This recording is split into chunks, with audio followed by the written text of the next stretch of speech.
Hey guys, welcome to Conspiracy Complex. This is a podcast about conspiracy theories. So one of us is going to be talking about a conspiracy theory and the other one is going to be getting drunk and hearing that conspiracy theory for the first time. My name is Meg. I'm Delaney. And so what we're going to do first is we're going to make a drink. By the way, happy spooky season, everyone. Spooky season! Spooky season! It's the most wonderful time of the year. From here until after New Year's, best time of the year. Yeah. Especially until January 5th. It's my birthday. That's why I said after New Year's. Oh, you're so sweet. It was her Oh, birthday. and she's so cute. So, our drink that we're making today is a witch's brew in honor of the spooky festivities. And Miss Delaney here is going to make it for us. Whoop, whoop! All right, guys. Feel free to join in with us, by the way. This is a own little concoction. If you're 21 and over, so. no underage drinking. First and foremost, for our witch's brew, we are starting off with Midori Sour. This is a melon-flavored liqueur. We're going to be doing 4 ounces of that. I want to get this bottle in the shop. Right. The recipe said equal parts of everything, so, we're winging it. So we going with 4 ounces. We going with 4 ounces. And we heading for it. Yeah. What she said.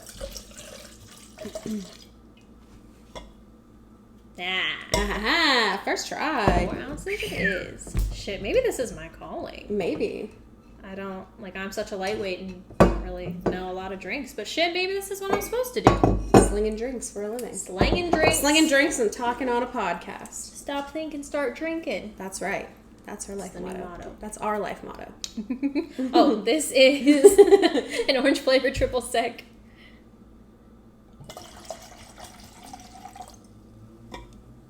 Damn, that was 3. Oof. That was so close. So close. That smells so good. Right? And last but not least. This sad little lemon juice is on its last leg and we gonna finish it off, right? Oh yeah, we're gonna take the rest of it. Poor thing. We loved you, lemon. Treat it as well. Treat it as well.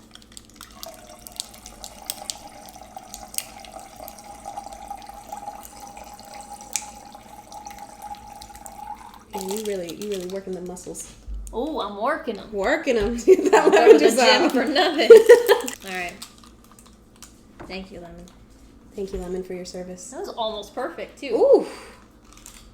Whoop. Off into the trash pile it goes. That was perfect. Listen, maybe I need to be drinking and start a basketball team. Maybe. Who knows? Drunk basketball. All right, guys. And then once you get your little concoction, we're going to throw in some ice and we're going to shake it. Shake it. Shake it. I'm going to shake this while Meg shakes it for y'all. While I sing to myself, because that's what I do. You want to sing like a spooky song? You want to sing Monster Mash? Do I know the words to Monster Mash? Do you know Monster Mash? Ooh. That was a little... That's the part that I know. That's the only part that I know. I almost knocked over the glasses. Caught him though. And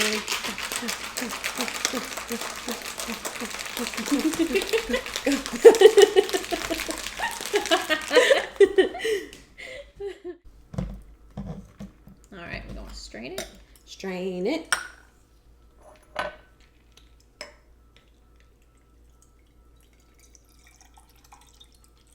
Nice.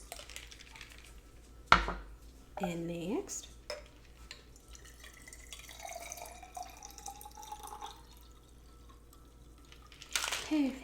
Perfect. Yes. You want to try some? Let's try some. Cheers. Ooh. That is so fucking It's good. so good. Guys, this tastes like a sour Skittle. It really does. Or like taste a Sour Patch Kid. Yeah. Yeah, something like Before that. it's sweet. Really fucking good. It's Before really it's sweet good. and then it's gone. Yeah. Before all that. Before that, it's sour. And that's what it tastes like. This is so fucking good. It's so good. We hope you made one of your own. If you didn't, feel free to grab whatever you want to drink. Coffee, tea, water. And we'll be right back with your else? conspiracy theory. Soda. Yeah. Stay tuned. Oh, Stay soda. tuned. Stay tuned. Yeah. Welcome back. We are ready for our conspiracy theory. But Delaney let me know before we started recording that she wanted to guess what my story is. Yeah, because I don't know what it is yet. Oh, And yeah, I haven't Megan told has her. been really fucking excited to tell me. Here's the thing. Megan cannot keep a secret to save her life. Sure She can. tells me what she buys me every Christmas in October. And That's if I bought it by then. and then which goes, usually I have. do you still want me to wrap it? Or do you want me to just give it to you? And I was like, no. So the fact that she's kept this from me for like weeks now is wild. It's wild. It's wild. So now I'm thinking it's big. So I really want to guess what it is. Go ahead. I want to say it has to do with pirates. Does it have to do with pirates? No, not nothing to do with pirates. Does it have to deal with aliens? No. I get one more guess, and then by baseball rules, I'm out. Okay. I can take that. Does it have to deal with the Bermuda Triangle? No. Those are all really Damn. good guesses. Okay. What is it? Wait, let's. Does everybody have their drinks ready? Yeah, get your drinks We're ready. gonna be needing to be drinking. We're getting in now. And then you also have to tell us your drinking game too. Oh, I don't know what my drinking game is. That's okay. We'll figure it out. Okay. It'll be a buzzword or something. Okay. So my conspiracy theory is that there is a secret Nazi base in Antarctica. Listen, I heard it on the History Channel one time when I was like a kid because my dad watched a lot of History Channel, and like it has been stuck in my brain ever since. Oh my god, I love it. So Oh, I'm so excited. Is Hitler supposed to be in a block of ice there? We'll get there. We'll get there. Yes, So I'm starting sorry. off, it's okay. To start, like while I was researching this, I was like, okay, how did Hitler even end up in power? Like, how did this even happen? Mm-hmm. So I looked that up, and so I'm going to tell you. Oh, history. So, in 1933, Hitler was already like a really big part of the Nazi Party, and he was appointed chancellor, which is like their head of government, their chief executive. Oh my God, we can't talk. It's fine. We'll get through it together. So, in January of 1933, he was appointed chancellor of Germany, and then there was this bill that was coming into like be voted on, and it was called the Enabling Act of 1933. And unfortunately for Hitler, the Nazi Party did not have a majority in the government at the time. So he was like trying to lobby for this bill. And then in February of 1933, there was an arson attack on the Reichstag building, which is the government building. Listen to her with her pronunciation now. I tried really hard. I'm not German. There will be words that I'm like, I have no idea how to say this, but I guessed. That one sounded good to me. I mean, Thank you. I don't know. So that's the home of the German parliament. There was an arson attack on that building, and that attack was like the catalyst that gave Hitler like the push to be like, we need to be able to pass this. And the reason he was pushing so hard for the Enabling Act of 1933 to be passed is because, and it did pass, by the way, in March of 1933. So like literally, okay, so like the arson attack on the Parliament building happened exactly 4 weeks after Hitler was appointed chancellor. And then coincidence? I don't think so. And then in March of 1933, which is about a month after the arson attack, the Enabling Act passed. And the Enabling Act granted plenary authority, which is complete and absolute power, to take action on any particular issue. And it was of the chancellor to do that. Oh, so it's like the executive order in our government. Yeah. But basically what it meant is that it gave him the power to make and enforce laws without any involvement of the rest of the Reichstag, which is the lower house of government. Oh, so not like an executive order. Never mind. No, it's very much what gave him his dictatorship. So he didn't have to have any other government involvement, and he didn't have to consult with the president, which was Paul von Hindenburg at the time. Hold on, what does their president do? It just says the Weimar president, and I really didn't look into that. I think he's the Speaker of the House is our equivalent. Okay. Because the Reichstag is the lower house of government, and the Weimar president is the head of that. Gotcha. Okay. So I think he's the Speaker of the House, but basically the Chancellor doesn't have to consult with anyone else in government to make laws and take away people's rights and stuff. Jesus Christ. And so after that passed is when they started to take away liberties and to take out political opponents. For fuck's sake. Okay. And so we fast forward. Can we pause? We can absolutely pause. Our buzzword is fucking Hitler. So it's in here a lot. So every time I say Hitler, you're gonna be taking a drink. Drinking game. All right. And I owe you 5 seconds of a drink because you said Hitler 5 times. A bajillion already. times. So y'all ready? Let's do this. Y'all ready for this? Okay. We're gonna fast forward to the late 1930s. So basically, at this point, it's about 1938. Okay, yeah, 1938. So it's right before World War II starts. Nazis start to show an interest in Antarctica as like as a place to make a base. So they sent an. That's such an interesting place. How the fuck were they like? You know where you should go. Antarctica. You see those penguins? They're chilling. Let's chilling. Go.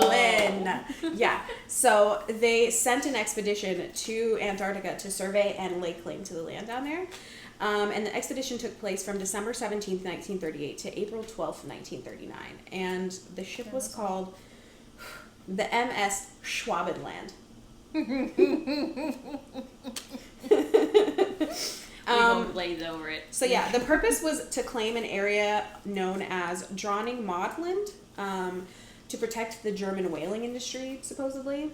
I don't. Oh, sad. Yeah, I'm sad. I know. But Anybody who don't know what whaling is, don't look it up unless you really want to be sad. You'll be very sad. It's real sad. I don't know why. What Antarctica has to do with German whaling industry? It's down. Like, you know what I mean? Did the Germans have like claim to the land before? No, but that's what it said. That's why they wanted to go down there, is to protect the German whaling industry. And I'm like, why? Interesting. But anyway, moving on. Did they just like throw that in there so like it seemed like an economic thing to do? Like, I think that was like their protecting our excuse. whales. Yeah, we want to protect our whaling industry. Like, I think that was their excuse. It didn't. Oh, the thing about that area of Antarctica, though, was that it had already been previously explored and claimed by Norway.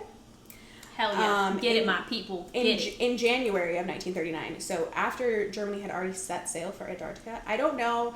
It wasn't really like cleared up when it happened, but they left in December. So what I think happened, because it was 1938, cell phones didn't exist, they left in December to go lay claim to this part of Antarctica. Mm-hmm. And then in January, Norway was like, just kidding, we're already here.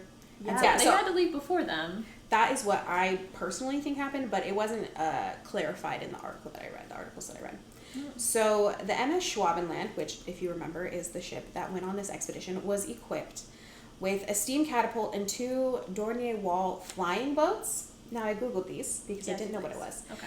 And so they're twin-engine flying boats, and to me they look like those planes that land on water. So I think instead of like water plane, they went with flying boat. All right. Or maybe it was like, it was like a direct German translation. Yeah. So, but it just looks like a water plane. And these flying boats were used to photographically survey 600,000 kilometers of land. And if you're from the U.S. like we are, that translates to 372,822.75 miles of land in Antarctica by plane. And about sass that you just did by plane. They're like, yeah, but if it was on foot, it would have killed people. So yeah, by plane. In Antarctica, absolutely, it would have killed people. It's freezing. So about a dozen aluminum flags were dropped from these aircrafts to like mark the land, and others were left by foot expeditions, and none of them were ever retrieved, which really bothered me. Like, they just left all these aluminum flags out in Antarctica. But whatever, they're Nazis, so obviously they're not good people.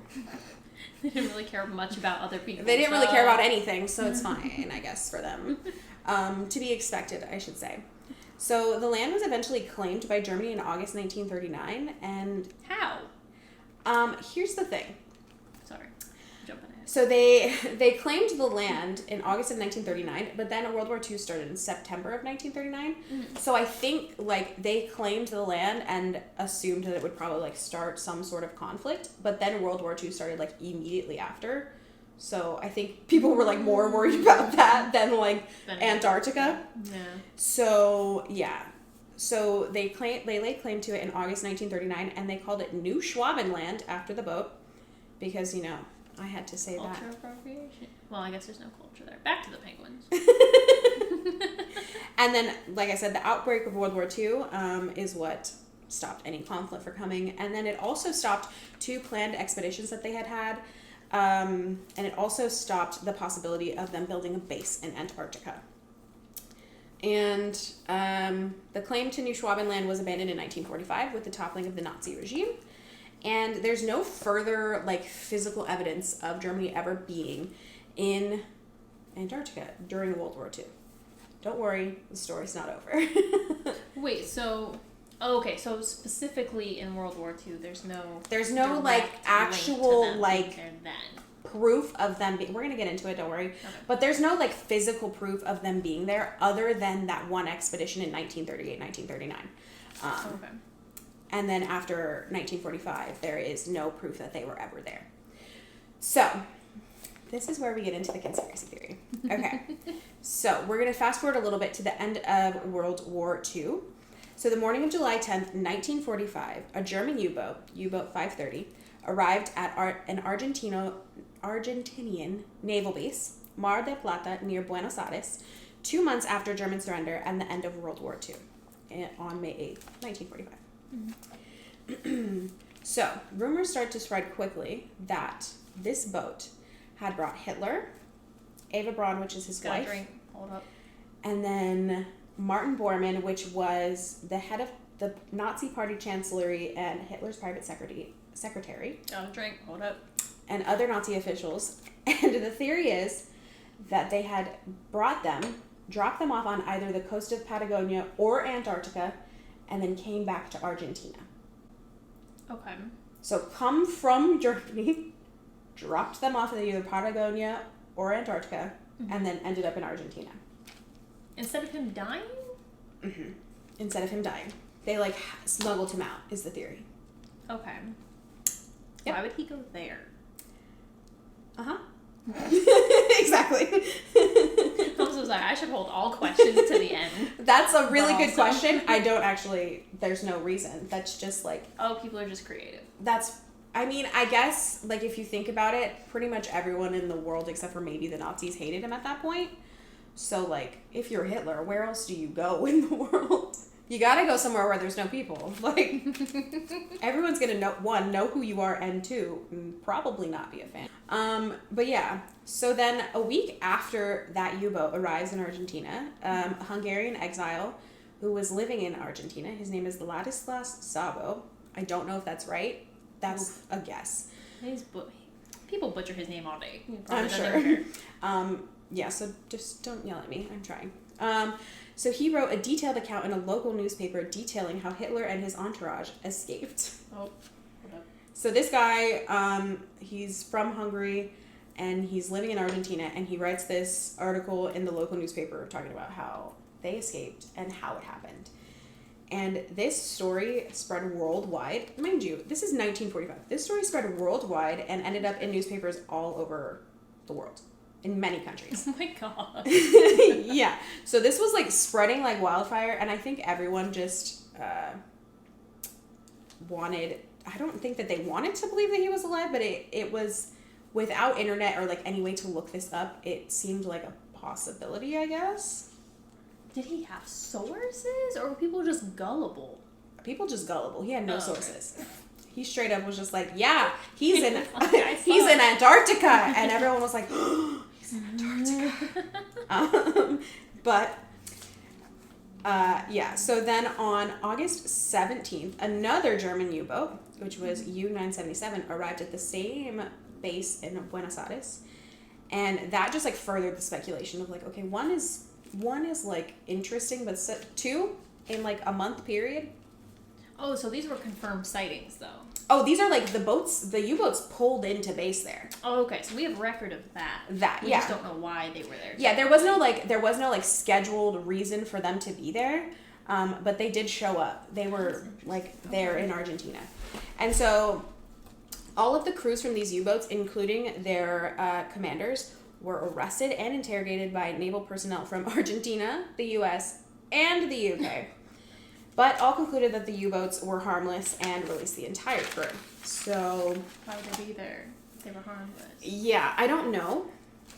There is no, like, really reason for them to be there. There was no, like, specific thing put in this article, in any article that I read. But they were deemed to be harmless. Interesting. And then, 2 years later, in 1947, Szabo, same guy, publishes a book titled Hitler is Alive. Got a drink, guys. This is like 8, by the way. Yeah, where he states that the U-boats had taken fleeing senior Nazi officials to Antarctica via submarine convoy. All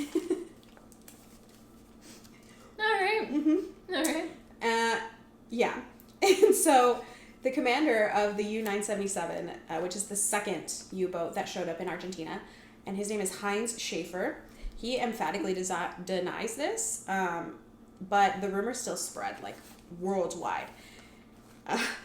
He's just like, I don't know what he's talking about. And this other guy is like, he was there in Antarctica. Yeah. Zabo just seems real bored. He does. He's like, oh my god, I can make money off this. You know what I'm gonna do? Let me publish take this a book. tab of acid real quick. Right. And look out my window and just like make up this story. Yeah. So in another version of this theory, instead of Hitler being alive and being brought to Antarctica, it's his ashes, and they're taken to a special ice cave along with Nazi treasure. What the fuck is Nazi treasure? A special ice cave, Nazi treasure. I don't know. It didn't go into detail. Just Nazi treasure. Are ice caves a thing? Oh, we'll get there. There's a lot. Oh, we'll get there. That statement. I'm not sure. Okay. So Zabo claims that there is this Nazi base in Antarctica called this one's hard. And I practiced this word and I still am like, no. It's called New Berchtesgaden. Oh, okay. And it was built between 1938 and 1939. And so, like, the dates of when this base was built do line up with the expedition. Wait, where was this? This was in Antarctica. Oh, this is Antarctica. How do you build a base in Antarctica? It's fucking ice. Oh, we'll get there. Okay, I'm sorry. Oh, I'm just asking the questions that people want to know. We will get there. There, Okay. I go Remember there. how I told y'all I'm a lightweight? Here it is. Here it is. This is the beginning of it. We took like we're 9 getting sips there. of that. And you probably took 9 sips of your water because you're smart. Yes. Anyway. Yes. And so these theories have been like taken and embellished by like dozens, probably hundreds of authors over the years. But all of the conspiracy theories of there being an Antarctic base originate from Zabo. So this dude was like bored and created like this whole huge conspiracy theory out of like seemingly nothing. Well, that's how a lot of them come out to be, right? Like Yeah. QAnon and Yeah, that's how a lot of them. don't come for us. Don't come for us. So the base of every variation of this story essentially starts with a Nazi base being built just before World War II by the crew of the Schwabenland, which is the boat from the beginning, and expanded throughout the war with regularly scheduled submarine deliveries. So basically they're like, they built this in 1938, 1939, World War II starts, and then throughout World War II, because, you know, they didn't have better things to do, they were sending submarines to Antarctica to deliver, like, supplies and whatever else they needed in Antarctica. And this base was specifically used to develop sophisticated secret weaponry. And That's a good plan, though. It if is. you're going to develop some secret weaponry, why wouldn't you put it in the one place that people feel like they can't develop anything? Or can't really go. Yeah.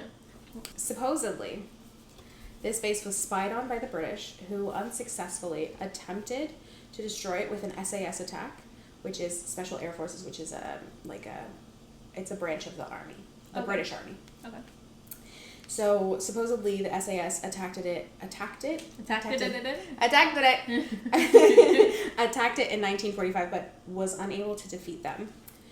And a lot of these theories actually incorporate historical events into them, which I think is like a normal thing with conspiracy theories. They try to like pull on facts as much as they can. And one of those historical events that they use is Operation High Jump. So Operation High Jump was the largest ever group to go to Antarctica with 4,700 men, 13 ships, and 33 aircraft. It was a U.S. mission. Okay. And it happened between 1946 and 1947. And the purpose on paper, I don't know. The purpose was to practice techniques for warfare in polar conditions without having to be near the Arctic or Russia, because this was right around the time of the Cold War. Okay. So they were trying to like perfect their cold weather warfare, I guess. And they didn't want to have to be near Russia because, like, can you imagine being like, hey, we're about to challenge you to a war. Don't look at what we're doing. Don't look at our playbook. Like, so, I mean, it makes sense that they would go to Antarctica for that. Other important objectives of this mission included establishing a research station, investigating potential base sites, which, again, why? Really? Extending the sovereignty of the U.S., of course, and surveying the electromagnetic, geological, and hydrographical, and other important scientific aspects of the environment. So they went there for a lot of reasons. Now, conspiracy theorists, this is one of my favorite ones. Conspiracy theorists will say that high jump was an attack on the base, and they were defeated by the sophisticated weapons that they had developed. And these weapons included flying saucers. It does have aliens! But they weren't like Alien adjacent. Alien adjacent, yes. You were close. I wanted to say yes, but then I was like, she's not going to get it from alien adjacent. But yeah, so apparently there's flying saucers in Antarctica. Fun fact. Those poor penguins. I know. They're dealing with so much. They're just trying to slide on the ice. Yeah. And here comes a fucking All flying around. saucer. God damn it. You know? People. I know. Another event that's often mentioned is there were high altitude nuclear explosions that took place in August and September of 1958. Again, this was like near the Cold War, so they were trying to like get their shit together. So 3 nuclear bombs were detonated by the U.S. as part of Operation Argus over the South Atlantic between 38.5 degrees and 49.5 degrees south between 2,280 and 3,500 kilometers north of Antarctica and to the southwest of South Africa. So it's like right in between, like Africa and Antarctica. Okay. But they were high altitude detonations, so they weren't down on the ground. So yeah, they were high altitude bursts, and they were kept secret because of the Cold War, but they were eventually reported later in 1961. So they are actually like common knowledge, like things that happened, but at the time they were secret because of the Cold War. Most conspiracy theorists will say that that is what destroyed the base and why there is no physical evidence that it existed, that the nuclear detonation destroyed everything, and so of course there is no evidence to this. And supposedly, by the time of its destruction, the base was populated by hundreds or sometimes even thousands of people and was defended by sophisticated weaponry, again, including flying saucers. You know, just what every, utopia needs, flying saucers. Can I interject? Absolutely. Holy, what the fuck? Okay. We went from like Nazis to flying saucers so quick. So quick, and then you threw nuclear power in there? Yeah. And then, okay. If the base was completely destroyed by a nuke, Right. wouldn't it still be like, the places that we nuked back in the day that In World War II. can't live in this time, still can't inhabit. They still have like cancer symptoms, side effects, whatever. They still have birth defects. Like, wouldn't it be like that? You would see it. Animals wouldn't be normal. Wildlife wouldn't be there. It. You would see it, especially because it's made of goddamn ice. You would see it. Yeah, absolutely. There would be like, also like, even in places like Hiroshima and like, what's the other one? There was 2. I know there were 2, and that's why I didn't name them, because I was really going to say Chernobyl, and I was like, nope, that's me. That's not it. But even in those places, even some of the structures were still like, they weren't good, but there was like proof of life there. There was, if there was thousands of people living on this base, there would still be like some sort of exactly, because there's still proof. like cement structures there. Yeah, exactly. So yeah, but according to conspiracy theorists, fact suppression is the number one reason this base is not known about. So according to that according to most conspiracy theorists that believe this, the British and the Argentinian and the United States government and pretty much anyone that you can think of, they will say that they are hiding the truth, hiding the facts, and that's why you can't find the base, because, fake news. It's always fake news. So, the location of the base The base is described as being in a warm, ice-free oasis with lakes in Antarctica. I would like to remind you, this base is in Antarctica. Who the fuck wrote this description? Have they been to Antarctica? Do they know what it's about? Have they seen an encyclopedia? Do they think it's like Greenland, Iceland situation? Maybe? Yeah, did they get it mixed up? Did Maybe. they think that they were talking about Iceland? Maybe. So... Are there going to be gnomes popping up next? No. Okay. There's no gnomes in the story. So, again, being described as being a warm, ice-free oasis with lakes, and it's supposedly 200 kilometers inland across a previously unexplored, unmapped, creviced, and sloping ice shelf. So, Yep, so they're the only people that could ever find it in the world because they're so special and so smart. Yep, and this is where the ice Sounds caves like come back in, Germany. because supposedly it's in this warm, ice-free oasis with lakes that is under the ground in ice caves. Okay, so we're back to ice caves. And don't worry, So I've we're been into it. ice-dwelling people now? Yeah. Mm-hmm. Okay. And so, Now I'm here with you. here's some facts to like kind of dispel all of that. Number one. Logic, science, temperature, Right. climate change. So, Okay. there was like, so number one, they have done like geothermal energy scans to see like if there even is a possibility for there to be like underground anything or like ice caves down there. And they don't exist. They literally do not exist in the area of the supposed base. There is no ice caves there. Do conspiracy theorists come back and say like, well, no, there's not because Yeah, of of global course. warming. Yeah, exactly. It's so convenient. Also, they say that it is like completely ice and snow free. It's like this warm oasis, right? So anywhere in Antarctica that is ice free is due to wind. It's not due to warmth.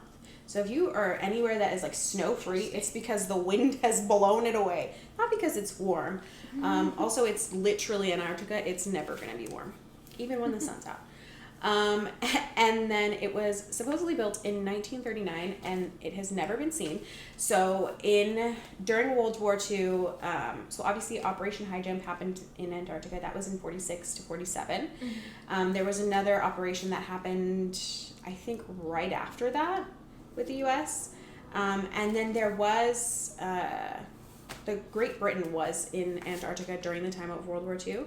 And no one ever saw any base ever in that time period.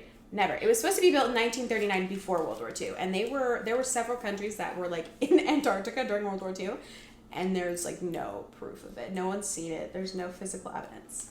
That's interesting that several countries decided to go to Antarctica. I know. That's so interesting. I don't know why.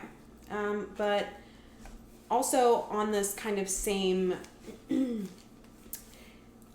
like page of that, well over 1,000 scientists have now visited that area and they've been surveyed by satellites and specialists, and again, no evidence. There's not even like a lost shoe, nothing. And I didn't have this written down, but I also remember reading that like there was only about 10 people per plane on that initial expedition to Antarctica that the Germans sent in 1938, 1939. And for that amount of people to go that far inland into Antarctica across like unmapped, before like explored land, it would have been like damn near physically impossible. Oh. And Wow. and the planes that they brought, remember the flying boats? The flying boats can't land on ice or like a glacial shelf. So it's not like they could fly over and get there. The flying boats have to land on water. So there was literally no way for them to even get to the location of the base. So, yes. And Okay. that is the story of the secret Antarctic base of the Nazi. So let's just Let's fucking- unpack it a little bit. Yeah, let's unpack that. Let's So, unpack. There's no proof it was ever there. No proof it was ever there. It was physically impossible for the people that were technically deployed there Physically impossible. to get there, let alone build a base Uh-huh. and survive there. Yep, you got it. And Did yet, I miss anything? That's Oh, literally it, right? there's geothermal scans that there's literally no ice caves. Oh, yes. In the area. There's no ice caves, so there's sadly no Nazi treasure. Oh, no. Oh, no. And there's no final resting ground for Hitler's remains. Oh, Oh, no. Hitler. Oh. That's twice now.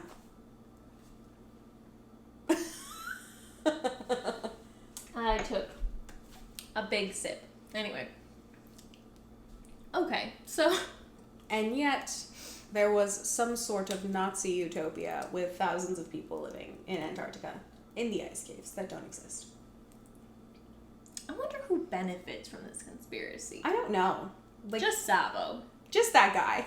Just that guy who's like, let me stir some shit up today. And you know what? He did, because there He are really still did. people talking about this. Yeah. Like, I mean, I saw it on the History Channel, like, within the last 15 years. I don't know when it was, but I was a kid, so I don't remember exactly. That is just so crazy to me. What a...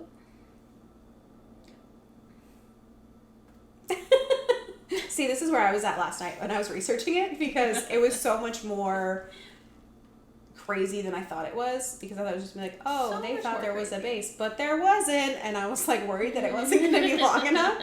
But no, there's flying saucers. Really, anything you could want from a conspiracy theory, it has it.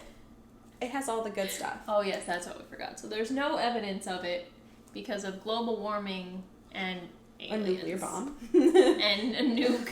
And a nuke. That was... But also aliens. But also aliens. Flying saucers. You know. Why would aliens... Let's unpack that. Why would aliens side with the Nazis? Let's pretend that aliens were now involved in World War II. Why the fuck would they be like, I like the one that only likes blue eyes and blonde hair? That Why only would likes they like do this that? many people. Why? Yeah, exactly. Like- Why would they want that? I don't know. Wouldn't they want us to just eradicate everybody or keep everybody? I feel, or they just wouldn't care at all. Or they It's just like, wouldn't I'm not care at all, taking which is sides because probably this where is the really aliens dumb. stand on this. Yeah. They're probably like, they all fucking look the same anyway. Like, This is why really does it stupid. matter? Why are we arguing? I have 3 eyes. Like, Exactly. Like, yeah, I don't know. It was never clarified if they were like alien flying saucers or just like this wonderful Nazi tech built their own flying saucer. But oh. yeah, that adds a layer to it. That's just wild.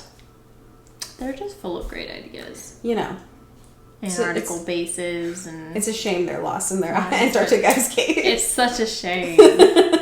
We are being 1000% sarcastic. I don't want anyone to mistake that. Yeah, don't fucking come from... You really... That is 1000% sarcastic. I'm irritated because I'm a little drunk.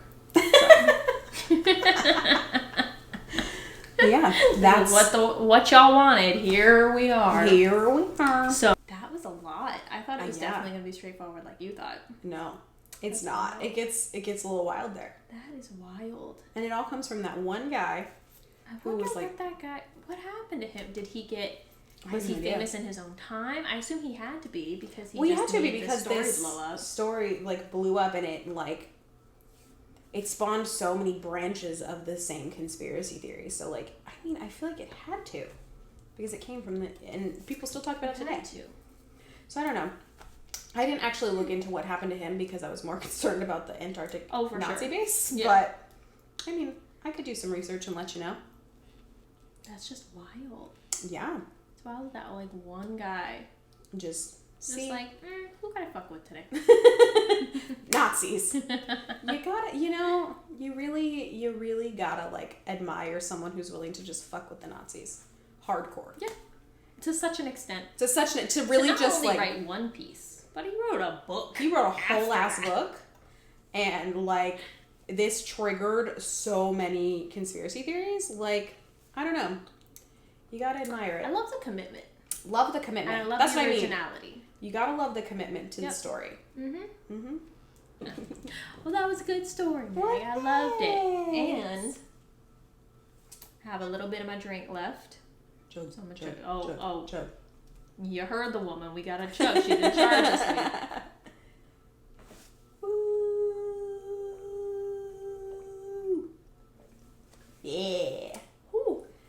little sour there for you.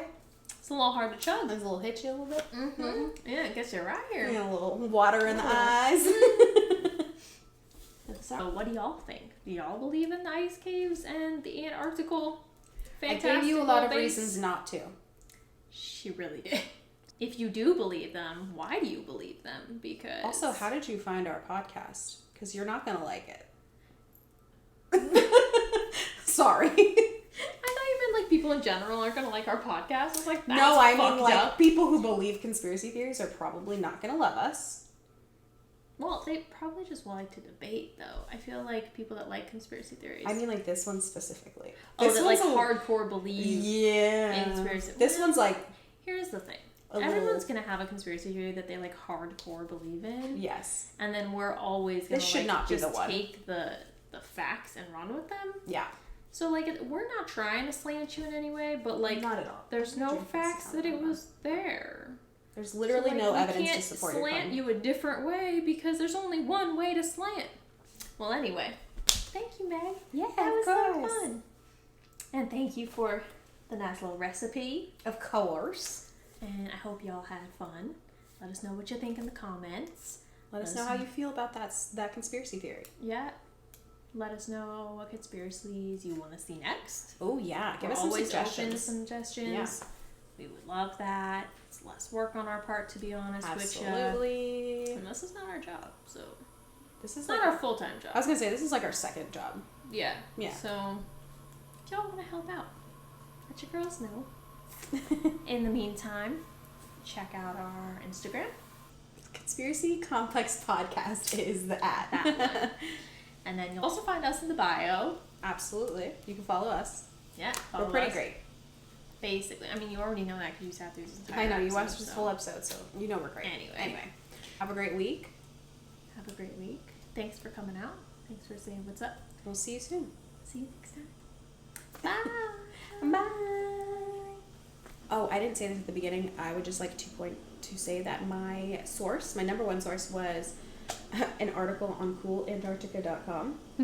But he also linked his source, or actually I don't know who wrote it, so they linked their source, which was an article by Summer Hayes and Beeching, which was published in 2007, and it was called Hitler's Antarctic Base, The Myth and the Reality.